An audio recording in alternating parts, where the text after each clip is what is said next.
คือคุมบอมคุมระเบิดพี่น้องเนาะแต่สมัยสงครามนะอยู่ทางเขตนี้จะมีหลายการแบกหามต่างๆเขาจะบ่ได้ใส่อันนั้นคือเฮาได้เขาจะบ่ได้ใส่กระเป๋าเป้ต่างๆแต่ว่าเขาจะใส่กระตาแบบซี่เนาะส่วนหลายเฮือนครัวหรือว่าเฮือนซ่านที่คนที่ว่าเขายังบ่ได้มีเงินมีคำเขาก็จะใส่อันนี้แหละพี่น้องเนาะไม่ต้องข้อ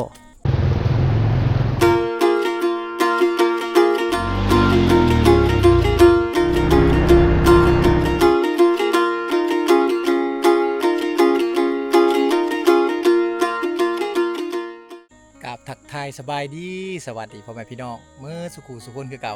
ยินดีต้อนรับทุกคนเข้าสู่ช่องบ่าวโหนดพาเลาะพี่น้องอีพีนี้บ่าวโหนดได้พาพ่อแม่พี่น้องมาที่ละวิ่งละเวิร์นนะพี่น้องเนาะหมู่บ้านนี่ก็คือหมู่บ้านละวิ่งละเวิร์นเป็นหมู่บ้านหนึ่งที่ว่าติดกับชายแดนลาวเวียดนามพี่น้องเนาะหมู่บ้านนี้แม่นห่างจากชายแดนลาวเวียดนามประมาณ10 กว่ากิโลเมตรพี่น้องเนาะเป็นหมู่บ้านดั้งเดิมคนชนเผ่าบรูชนเผ่าตรีเพิ่นจะอาศัยอยู่นี่อยู่ได้ข้างในเลิกพี่น้องเป็นหมู่บ้านที่ว่าบ่มีไฟฟ้าบ่มีน้ำประปาบ่มีสัญญาณโทรศัพท์ หมู่บ้านข้างหน้านี่เป็นหมู่บ้านผู้ดอยเป็นหมู่บ้านประมาณถือว่าใหญ่เติบพี่น้องเขาจะอยู่ยังยายกันไปเนาะหมู่บ้านนี่จะติดกับชายแดนลาวเวียดนามส่วนหลายคนในเขตนี้เพิ่นจะมีภาษาหลายๆภาษาคำเว้าที่ว่าเพิ่นสื่อสารกันในหมู่บ้านหลักๆก็คือภาษาบรูภาษาตรีแล้วก็ภาษาลาวแล้วก็ภาษาเวียดนามพี่น้องอยู่ทางเขตนี้เนาะเพราะว่ามีทั้งคนเวียดนามแล้วก็คนลาวอยู่ปนเปกันไปแล้วก็คนอยู่ในเขตนี้ก็สิแต่งงานกับคนเวียดนามแน่พี่น้องเอ้าเดี๋ยวบ่าวโหนดจะพาพ่อแม่พี่น้องย่างเลาะๆเนาะเส้นทางที่ผ่านหมู่บ้านเพิ่นนี้จะเป็นเส้นทางที่ว่าแต่สมัยสงครามโฮจิมินห์เนาะเป็นถนนหนทางที่ว่าเขาเจ้าใช้สู้ศึกสงครามพี่น้องเนาะหมู่บ้านนี่เป็นหมู่บ้านที่ว่าได้รับอาวุธสงครามถือว่าหลายเติบพี่น้องตามบริเวณหมู่บ้านเขาเจ้ากะสิมีคุ้มระเบิดคุ้มบอมเนาะเต็มไปหมดเลยนะถึงว่าจะอยู่ข้างในเลิกแต่ว่าชาวบ้านเขาเจ้ากะสิมีโรงหำโรงเฮียนพี่น้องเนาะอันนี้คือโรงเรียนประถมสมบูรณ์บ้านละวิ่งละเวิร์นนะเป็นโรงเรียนประถมสมบูรณ์หมู่บ้านละวิ่งละเวิร์นพี่น้องเนาะมีแต่ป .1 หาป .5 โอ้อันนี้คือชาวบ้านเขาเจ้ามาแต่ไห่มาแต่สวนเส้นทางเส้นนี้แม่นเขาเจ้าจะออกไปเวียดนามคนอยู่เขตนี่หน้าตาจะคล้ายกับคนเวียดนามเลยเพิ่นมาแต่ไห่แต่สวนสบายดี ปันชวน ผลยางมาเลยโมเมนว่าเขาเจ้าขี้คุยเลยพี่น้องเขาเจ้าอายกล้องเนาะเขาอายกล้องกลางเว้นผู้สาวอยู่เขตนี่เขาจะอายกล้องแต่ว่ากลางคืนนี่ถ้าว่าไพ่มักลมผู้สาวโอ้ไปกลางคืนนี่ลมดีขนาดพี่น้องเนาะเอามาต่อกันอันนี้ก็คือหมู่บ้านละวิ่งละเบินโรงเรียนคือเห็นนี่ก็เป็นโรงเรียนประถมสมบูรณ์พี่น้องเนาะละวิ่งละเบินถึงว่าจะอยู่ข้างในเลิกแต่ว่าชาวบ้านเขาเจ้าก็ยังมีโรงเรียนประถมเรียนจบแล้วกาไปต่อมัธยมอยู่พุ่นแหละอยู่จุดซุ้มเจงตู่อยู่จุดซุ้มพะบังพี่น้องเนาะบ้านกระดอหันอยู่ทางเขตนั้นจะมีหอพักให้นักเรียนเขตผู้ดอยเฮาได้อาศัยได้อยู่พี่น้องเรียนแต่จันทร์หาศุกร์เนาะจะมีหอพักฟรีน้ำฟรีไฟฟ้าพี่น้องทางเขตนั้นนะอันนี้คือโรงเรียนเพิ่นคือโรงเรียนประถมสมบูรณ์อยู่ที่บ้านละวิ่งละเวินมีแต่ป .1 หาป .5 เป็นหมู่บ้านของชนเผ่าบรูเฮาที่ว่าเพิ่นอยู่ข้างในหลกพี่น้องเนาะตอนนี้เพิ่นกำลังพัฒนาคือการนั้นสร้างน้ำลิ้นพี่น้องอันนี้ก็คือท่อน้ำลิ้นส่วนหลายอยู่ในเขตชนบทลาวเฮาจะมีท่อแบบสีหลายระบบน้ำต่างๆจะบ่มีระบบน้ำประปาจะเป็นน้ำลิ้นต่อมาแต่ห่วยให้ชาวบ้านเขาเจ้าใส่เพราะว่าอยู่ทางเขตนี้มีห่วยมีเซ่หลายพี่น้องก็ฉะนั้นก็เลยใส่แบบสีไปก่อนเนาะตอนหน้าไปพุ่นแหละอาจจะมีเป็นน้ำประปาเนาะอีกตัวหน้าไปพี่น้องในอนาคตนะสบายดีอันนี้คือไอช่างเพิ่นกำลังเลื่อยไม้สิไปเทสบายดีโอ้ประจำอยู่นี่เลยเนาะเขาขอถามเนี่ยบ้านนี่มีจักหลังคาเฮือน54หลังคาเฮือนโอ้เขาอยู่ยังย้ายกันไปเนาะตามเส้นทางโฮจิมินห์ เอาเพิ่นกำลังเฮ็ดเวียกอยู่พี่น้องเลยกำลังเลื่อยไม้เฮ็ดเวียกเพิ่น ใจเด้อโอ้ยเอาข้างๆหุงหำมุงเฮียนเพิ่นนี่กะสิมีคุมบอมอันนี้คือคุมบอมคุมระเบิดพี่น้องเนาะแต่สมัยสงครามนะอยู่ทางเขตนี้จะมีหลายนะอันนี้จะเป็นคุมบอมคุมระเบิดเพิ่นคุมบักใหญ่นะ อันนี้ก็แมนจะเป็นคุมบอมคุมระเบิดทั้งเมือดเลยลุ่มๆลงไปเนี่ยจะเป็นธงไห่ธงนาของคนในเขตนี้ลุ่มลงไปพวกแล้วก็จะมีคุมบอมนำทางหลังโรงเรียนเนี่ยก็จะเป็นป่าสงวนพี่น้องเนาะป่านี่ยังอุดมสมบูรณ์หลายป่านี่พี่น้องเนาะชาวบ้านอยู่เขตนี้เขาจะใส่น้ำลิ้นกันพี่น้องเนาะอันนี้คือน้ำลิ้นที่เพิ่นต่อมาส่วนหลายการแบกหามต่างๆเขาจะบ่ได้ใส่อันนั้นคือเฮาได้เขาจะบ่ได้ใส่กระเป๋าเป้ต่างๆแต่ว่าเขาจะใส่กระตาแบบซี่เนาะใส่กระตาแบบซี่ในการแบกเขาจะห้องว่าจ้อยกระพางนะพี่น้องเนาะนี่อันนี้คือน้ำที่ว่าเพิ่นใส่เป็นน้ำสะอาดที่ว่าไหลมาแต่หัวผู้ไปเลยพี่น้องเนาะนี่แบบซี่เลยไหลตลอดปีพี่น้องน้ำทั้งนี้บ่ขาดถึงว่าจะอยู่ในผู้ด้อยแต่ว่าน้ำก็บ่ขาดอันนี้คือเฮือนครัวเพิ่นนะส่วนหลายเฮือนครัวหรือว่าเฮือนซ่านที่คนที่ว่าเขายังบ่ได้มีเงินมีคำเขาก็จะใส่อันนี้แหละพี่น้องเนาะใบตองข้อใส่ได้ปี2 ปีเลยมันจึงเพจึงหมุนแบบซี่เนาะกันฝนได้ดีพี่น้องแต่ว่านั่นกันฝนได้ดีแต่ว่ามันจะบ่ฮ้อนนะช่วงฤดูฝนนี่กันฝนได้ดีช่วงฤดูร้อนนี่ก็จะบ่ฮ้อนเนาะเฮือนครัวเพิ่นคอกแบ่เพิ่นเขาจะเฮ็ดแบบซี่เลยพี่น้องถึงว่าจะอยู่ข้างในเลิกแต่ว่าชาวบ้านเขาเจ้าก็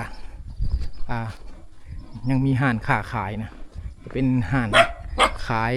เครื่องดื่มต่างๆพี่น้องเนาะเป็นห้านเขาเจ้าส่วนใหญ่เขาจะใส่รถแบบซี่แหละในการขนส่งเครื่องต่างๆงานศาสตร์เขาเจ้าอยู่แบบธรรมชาติเลยพี่น้องเนาะบ่มีไฟฟ้าเลยทางนี้เขาจะใส่โซลาร์เซลล์อันนี้คือหมูนี่ก็สิเลี้ยงแบบธรรมชาติเลยหมูปล่อยไปตามเฮือนซานแบบซี่แหละพี่น้องจะบนมีคอกอันหมูมันนี่จะคือกับอันหมูป่านะพี่น้องเนาะจะเป็นพันธุ์ลูกศรหมูป่าเนาะอยู่ทางเขตนี้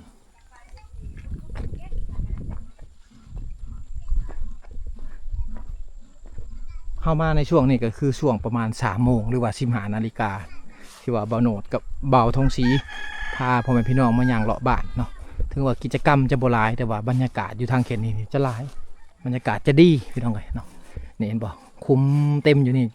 มันเหมือนคุ้มน้องป้าที่ว่าชาวบ้านขุดเองแต่ว่ามันจะเป็นคุ้มบอมคุ้มระเบิดพี่น้องเลยเนาะอันนี้คือคุ้มบอมคุ้มระเบิด ที่ชาวบ้านเขาเจ้าเอาไว้เฮ็ดวางเลี้ยงชัดบางคนก็เลี้ยงป้าบางคนก็เอาไว้ปลูกฝังพี่น้องเลยเนาะจะเป็นคุ้มระเบิดทั้งหมดเลยนะทางแค่นี้เขายังบ่ทันได้เก็บกู้ระเบิดหมดพี่น้องเนาะยังมีหลายสถานที่ว่าระเบิดยังคงค้างอยู่เขตที่ระเบิดตกใส่ลายกระหมู่ก็คือแขวงสวรรณเขตทางภาคใต้สารวัตรอัตตปือเซกองพี่น้องเลยเนาะที่ว่ามีระเบิดลายกระหมู่อยู่ในประเทศลาวเฮาอันนี้คือคุ้มบอมหรือว่าคุ้มระเบิดนั่นเองบักกะลายคุ้มหนึ่ง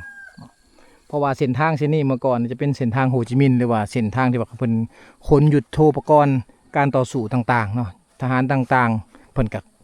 คนผ่านเส้นทางนี่ผ่านหมู่บ้านนี่พี่น้องนี่เห็นบอกเส้นทางข้างหน้านี่แต่เมื่อก่อนบ่โหนดมานี่เส้นทางนี่จะยังบ่แล้วยังบ่มีเลยเดี๋ยวนี้เพิ่นมาเฮ็ดหมดแล้วเนาะเป็นเส้นทางที่ว่าไปบ้านไปยังก็ไปสะดวกสบายเลยพี่น้องเลยเนาะอยู่ข้างๆหมู่บ้านนี่ก็สิเป็นแม่น้ำอันนี้บ่โหนดบ่ฮู้กันว่าน้ำหยังแต่ว่าชาวบ้านก็เจ้าหาอยู่หากินกันอยู่นี่แหละพี่น้องช่วงฤดูฝนเนาะช่วงฤดูแล้งน้ำก็ยังหลายคือเก่าฝนแห้งหลายพี่น้องนี่เป็นน้ำแบบสิน้ำไหลมาแต่ภูนะเป็นน้ำสะอาดพี่น้อง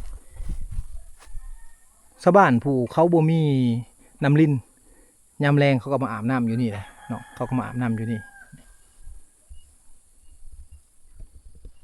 เป็นน้ำห่วยทางบ้านเขาจะห้องน้ำห่วยน้ำคลองน้อยๆแต่ว่ามันจะเป็นน้ำสะอาดพี่น้อง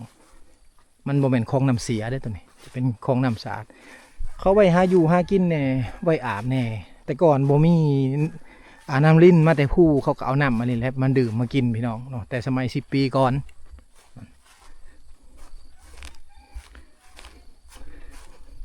แต่ว่ามันมีขี้ตะไคร้ในช่วงนี้มันคือเปื้อนพี่น้อง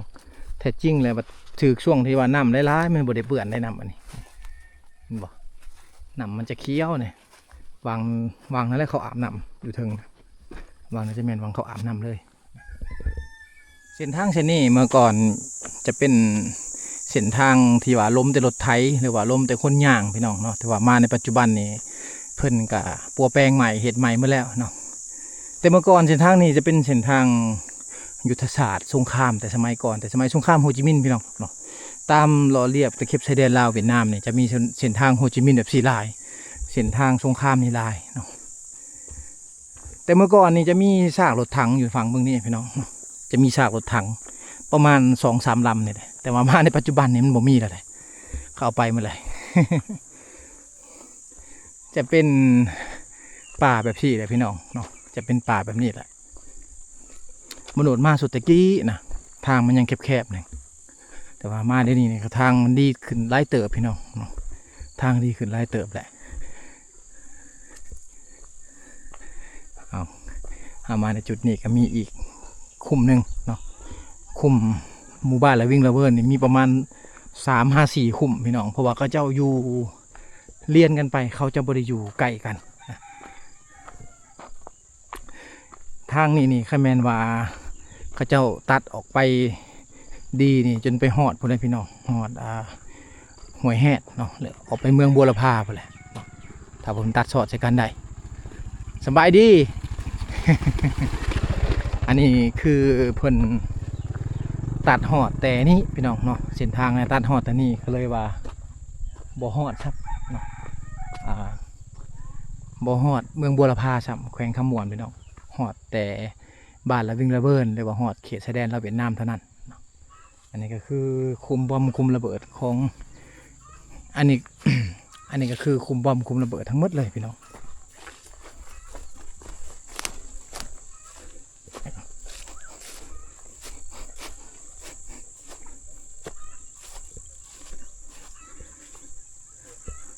วางนี่จะเป็นธงไห่ธงหน้าของชาวบ้านกับเจ้าช่วงนี้เพิ่นกำลังเฮ็ดหน้าบ้านเฮานี่จะเป็นหน้าแซงแต่ว่าช่วงนี้ของเวียดนามจะเป็นหน้าปีพี่น้องเนาะอันนี้ก็คือหน้าของชาวบ้านกับเจ้าเพิ่นจะห้องว่าหน้าแซงบ้านเฮาห้องวันอยู่เวียดนามห้องว่าหน้าปีอยู่ทางเขตนี้จะเฮ็ดหน้าพร้อมกับเวียดนามพี่น้องช่วงนี้เขากำลังเฮ็ดอันนั้นเฮ็ดสุลประทานเขามาให้ชาวบ้านกับเจ้าเพื่อว่าให้ชาวบ้านกับเจ้าเฮ็ดหน้าได้2 ฤดูกาลเนาะเดี๋ยวนี้โครงการเขามาช่วยเหลืออยู่ในเขตผู้ด้อยหลายพี่น้องให้เขาเจ้าหันเปลี่ยนมาเฮ็ดหน้าเนาะ